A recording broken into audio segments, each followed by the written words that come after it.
Parce que l'art et la culture innovent aussi loin des villes, le magazine Champs Libres explore les initiatives étonnantes au cœur des campagnes de la Nouvelle-Aquitaine. Dans la Bastide de Montflanquin, l'art contemporain essaime sans complexe depuis bientôt 30 ans, à découvrir dans notre premier focus. Pour notre rubrique Vue, la photographe Maïté Echeverria propose un regard fantomatique sur une île de l'estuaire de la Gironde. Rendez-vous au bout du monde à Saint-Symphorien avec l'illustratrice taïwanaise Li Chilin. Le festival Pampa réinvente un théâtre accessible, généreux et exigeant au milieu de nulle part. Un focus qui fait aimer le théâtre. Depuis Soulac dans le Médoc, découverte du beau roman La Belle n'a pas sommeil d'Éric Holder. Et si Sarlat était la ville la plus cinégénique de la région ? Rendez-vous avec 600 lycéens pour la 27e édition de son festival du film, un grand format vitaminé. Champs libres, loin des villes, le magazine des arts et de la culture en Nouvelle-Aquitaine, ça commence.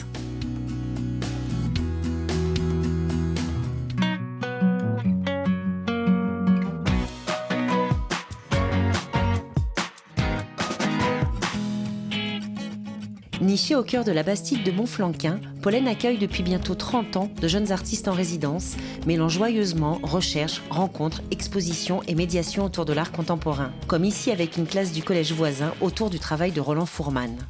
Roland, il se définit pour ce travail-là comme un cueilleur. C'est-à-dire qu'il est allé dans Lot-et-Garonne, en Dordogne, en Gironde, récupérer des images de ces palombières. Parce que ce qui l'intéresse, lui, c'est leur forme, ce qu'elles renvoient à l'architecture, à la construction. Mais est-ce que tu un peu différentes ? Oui, elles sont toutes un peu différentes. Et c'est pour cette raison-là qu'il nous présente cette série de photographies. Comment on pourrait appeler ça, en fait, cette série d'images ? Adrien ? Une collection. Une collection, exactement. J'étais résidente, artiste ici à Montflanquin. Un jour, je suis tombée par hasard avec mon VTT aux forêts. Je me retrouvais devant une palombière. Et une palombière perchée, il faut dire. On pense que ce sont des structures, des habitations, des extraterrestres. Quelqu'un qui ne vient pas d'ici ne peut pas comprendre ce qu'ils font. Pour tout le monde, ça peut être peut-être une folie. Il y a un potentiel de créativité, des formes, des sculptures qui, pour moi, comme artiste, je vois ça plutôt comme des œuvres d'art.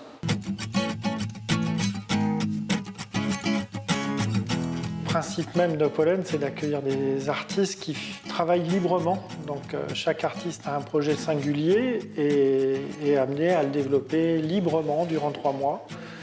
Donc on ne sait jamais trop ce qui va se passer et c'est tout l'intérêt de cette structure, c'est de laisser un espace de champ libre aux artistes et de ne pas préformater ce qui va s'y passer.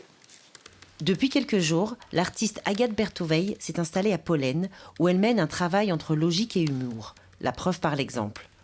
D'abord, pour expliquer quand est-ce que la piscine était pleine ou vide, il fallait expliquer quels étaient les termes plein et vide. Parce que on sait bien que quand on dit qu'une piscine est pleine, c'est qu'elle est pleine d'eau, et qu'elle est vide, c'est aussi qu'elle est vide d'eau. Parce que si on dit qu'elle est vide d'air, ça veut dire qu'en fait elle est pleine d'eau. À moins qu'elle soit ni pleine d'eau ni pleine d'air, donc pleine de rien et vide de tout, et dans ce cas-là, elle est pleine de vide. Fait des conférences ou des démonstrations de logique fictive. Donc, je m'inspire beaucoup de mathématiques parce que je suis très intéressée au rapport à la logique, à la démonstration, au raisonnement, et je crée des fictions. En ce moment, je fais des recherches sur l'horizon. C'est vrai qu'ici, à Pollen, on est à Montflanquin, on est sur une bastide qui est en hauteur, et c'est vrai qu'on a vraiment un champ de vision très très large. Mais bon, c'est pas encore... je fais des recherches, donc c'est pas encore décidé. Peut-être que je travaillerai pas du tout là-dessus.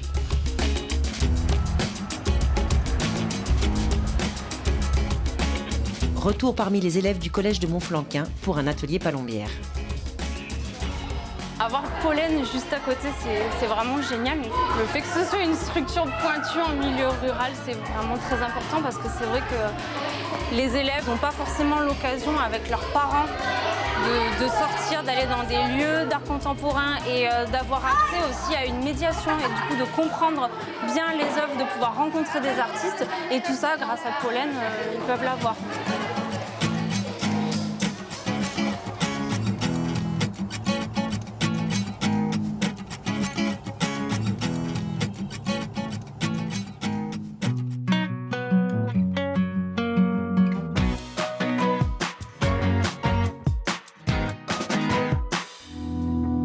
Avec la rubrique Vue, découvrez l'univers d'un photographe. À quelques kilomètres de Bordeaux, l'estuaire de la Gironde abrite un chapelet d'îles. Interpellée il y a quelques années par l'engloutissement de l'une d'entre elles au large de Pauillac, la photographe bordelaise Maite Echeverria a décidé de photographier les paysages et visages qui peuplent l'île Margot, un îlot de 300 mètres de large sur 1 km de long et sur lequel se trouve l'un des derniers domaines viticoles insulaires du Bordelais. Le territoire est dur, il n'y a rien d'idyllique, il est puissant, oblige à se confronter aux éléments, précise la jeune femme qui fait dialoguer visuellement ces lieux fantomatiques et les ouvriers agricoles qui y travaillent. Tous portaient une coiffe, comme cette jeune ouvrière agricole espagnole, sorte de déesse des vignes, ajoute la photographe qui revendique des influences du côté de la peinture flamande. Cette série d'images en argentique, elle l'a aussi conçue comme un voyage au cœur de la lumière. Les premières photographies sont en pleine lumière, sous le soleil, puis petit à petit, je plonge dans le brouillard. Le blanc permet de ne garder que l'essentiel, de travailler avec le vide. Une série à la lumière très douce, très enveloppante, portée par le silence.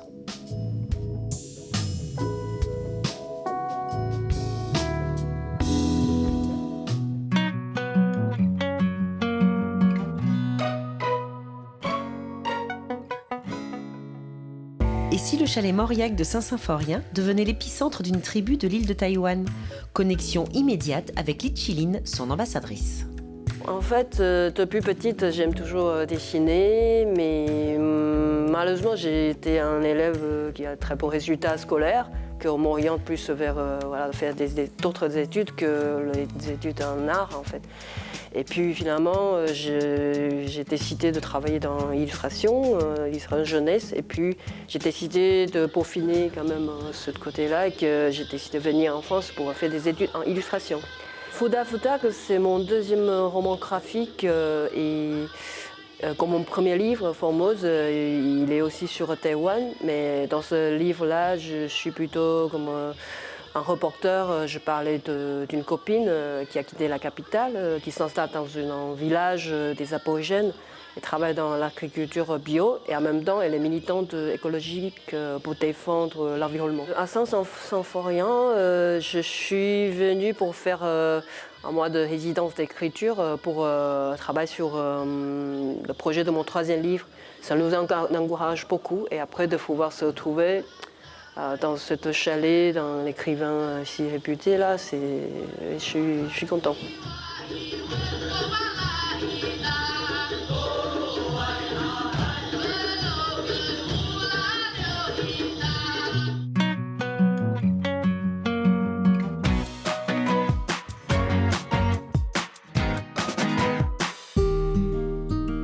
Au confin de la Gironde, près de la rivière Dordogne, se tient tous les étés le festival Pampa.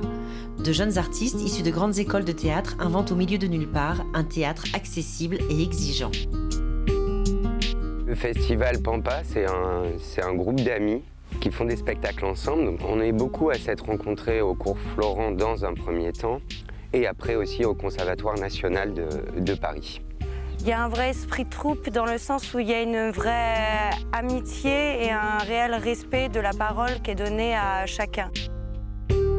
L'intérêt d'être ici, c'est de créer. À la base, c'est vraiment le désir de se retrouver dans un espace ouvert, comme ce champ, et de pouvoir s'exprimer un peu comme on veut, en dehors des sentiers battus, en dehors des institutions, et du coup d'une certaine hiérarchie aussi. En fait, nous, on utilise beaucoup les éléments naturels Donc on fait en quelque sorte du théâtre de paysage.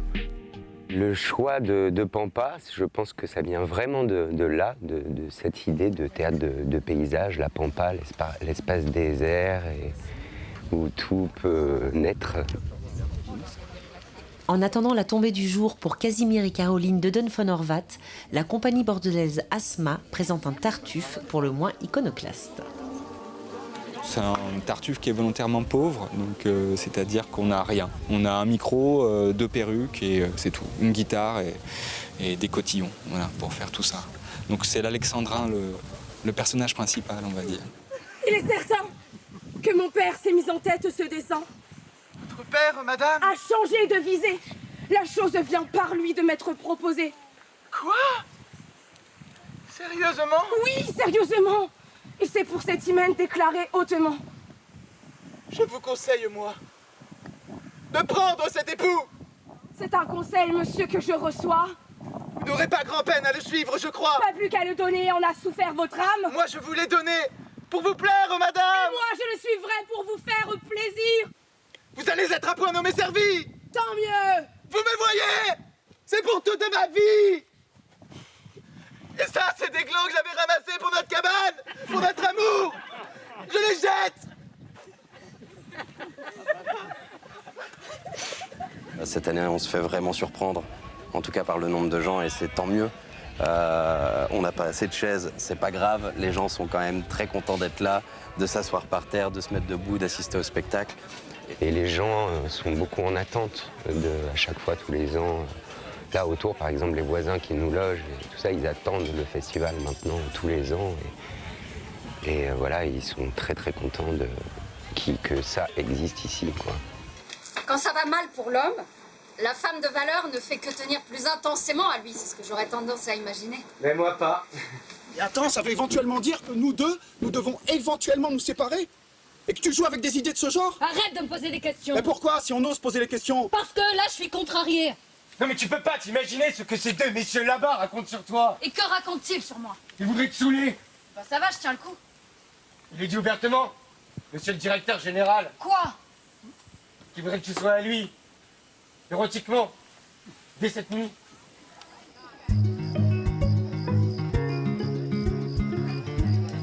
J'ai ouvert ma maison et j'ai ouvert mon jardin, voilà, à ce festival et à ces comédiens créateurs, parce qu'il faut mettre l'accent sur la création.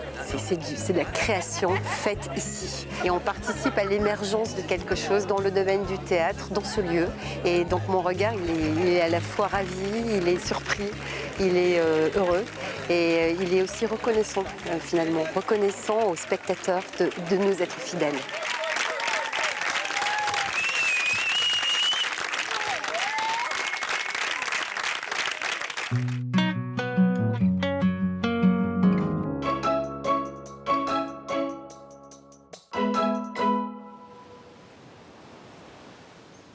Le cœur de la presqu'île, non content de verdir et de s'épaissir à mesure qu'on y avance, présente, généreux, de plus en plus de chemins pour tâcher de s'en sortir. Peu comporte d'indications. À quoi? À qui bon? Qui renseigné par ici? Quel étranger s'aventurerait, porteur d'une fragile adresse, dans ce delta? Un réseau de castres mi-fossés, mi-canaux, que recouvre mal, à cette heure, celui des GPS. Les seuls personnages dans ce paysage, comme sur les gravures du XVIIe siècle, sont incarnés par des ouvriers isolés de loin en loin, penchés au-dessus de la vigne. Alors la belle n'a pas sommeil d'Éric Holder, c'est un roman qui se passe dans une bouquinerie chez Antoine, qui a une 60aine d'années, et un jour il y a Lorraine qui arrive, une jeune femme blonde qui dévaste un petit peu tout sur son passage. Donc ce livre raconte leur histoire. C'est une histoire amoureuse furtive parce que ça ne dure pas longtemps. Et autour de cette histoire, il raconte un petit peu le Médoc. Dans ce roman, ce qui m'a séduite, c'est que, comme dans tous les romans d'Éric, je trouve, on a l'impression qu'il raconte rien. Et en fait, il y a beaucoup de choses et c'est très profond. Il parle finalement qu'on peut partir, faire beaucoup de voyages, beaucoup de choses, mais pour se connaître, c'est en soi, il n'y a pas besoin d'aller très loin. Il raconte la vie simple, le quotidien. Alors, ce que j'aime dans les romans d'Éric, c'est aussi son style et le vocabulaire qu'il emploie, c'est toujours des mots, pas forcément du patois, mais des mots un petit peu oubliés, qui sont à la fois très précis et très poétiques.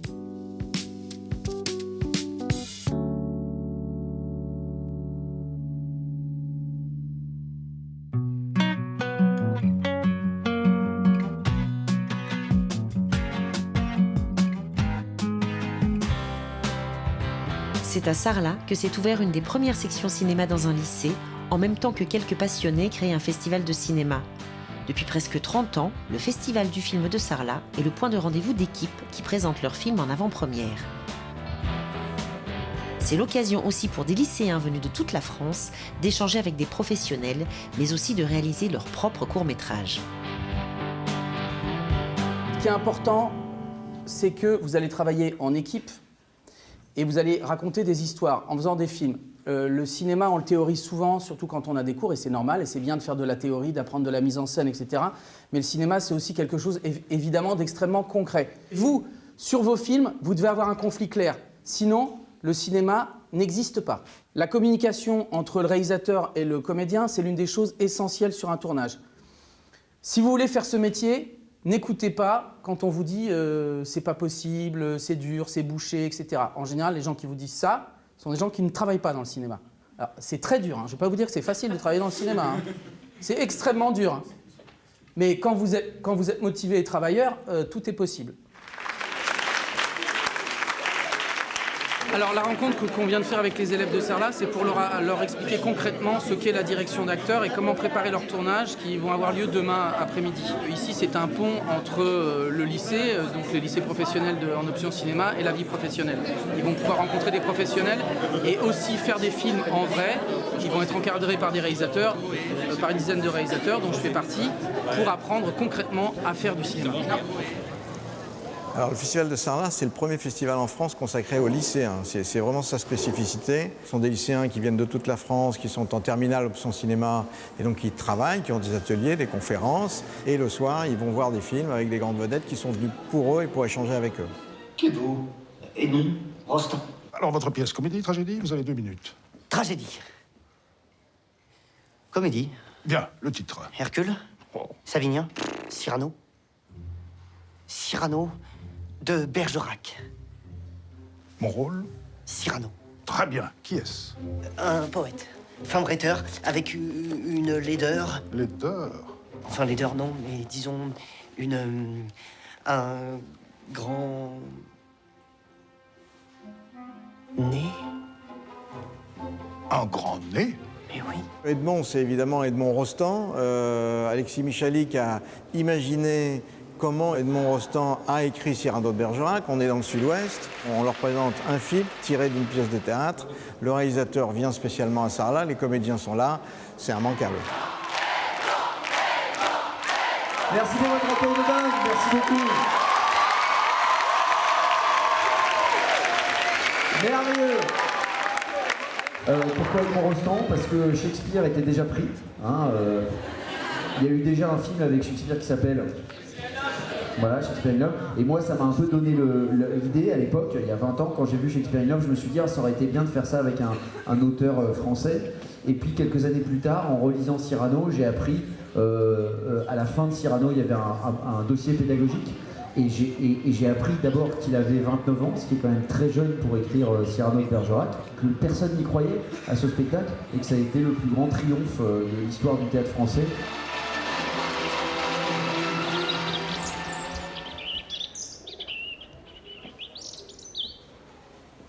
C'est bon le son? Action.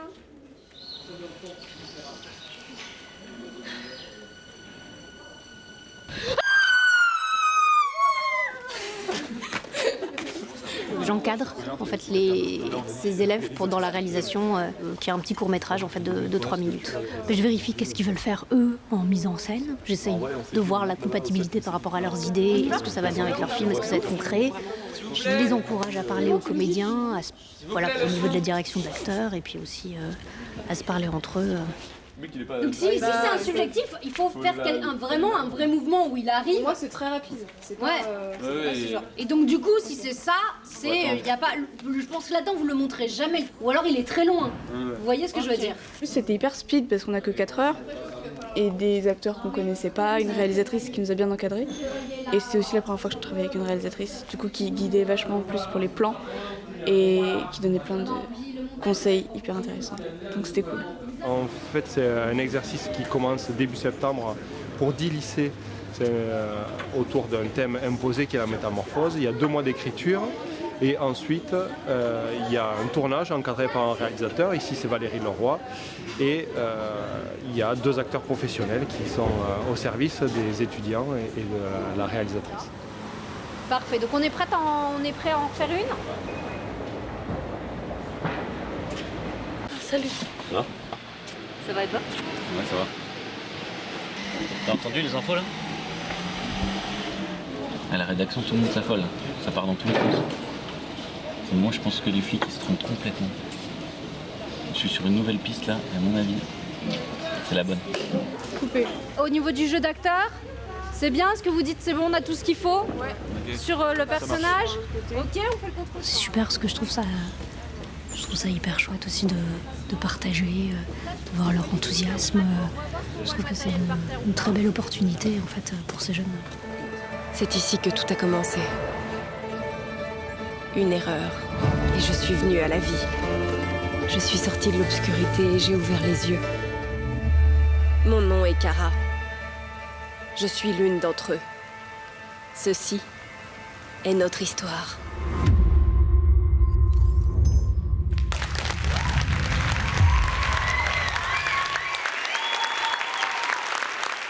David Cage, c'est une star mondiale, c'est-à-dire qu'il fait partie des 5-6 grands réalisateurs de jeux vidéo de narration. Il en fait un tous les 5 ans, il en vend 5 millions dans le monde entier. Il est en train d'expliquer aux jeunes à quel point dans le jeu vidéo de narration, on est dans le cinéma, il y a des comédiens.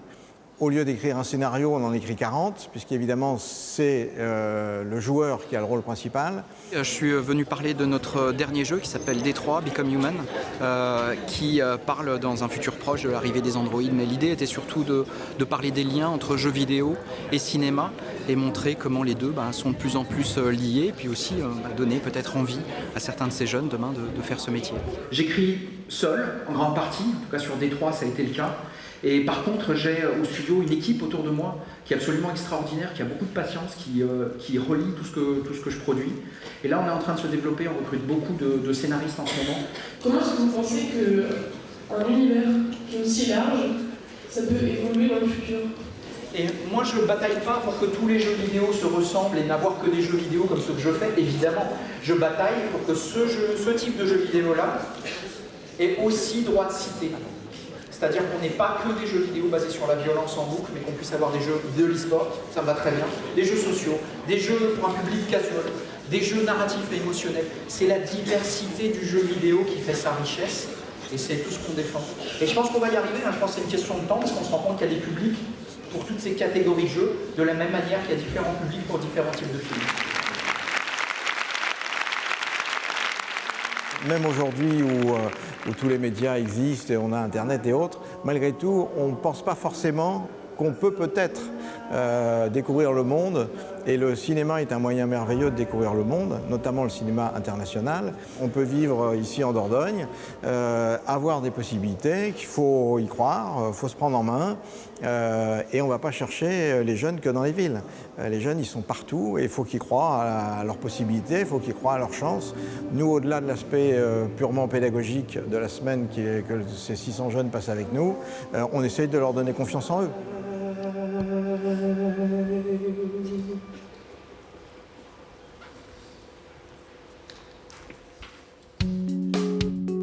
Dans le prochain numéro de Chant Libre, focus sur Ouvre la voie ou comment concilier musique et vélo. Pour notre rubrique Vue, Lydie Palaric est partie à la rencontre des habitants de la Haute-Lande. L'accordéoniste Fred Langlais vous emmènera au bout du monde. Vincent Aulinet fait partie de ces artistes d'art contemporain qui font du bien. En témoignent ses réalisations dans 2 châteaux de Dordogne. Dans la rubrique Lu, l'album Guingouin, un chef de maquis promet une rencontre avec une figure historique de la résistance limousine.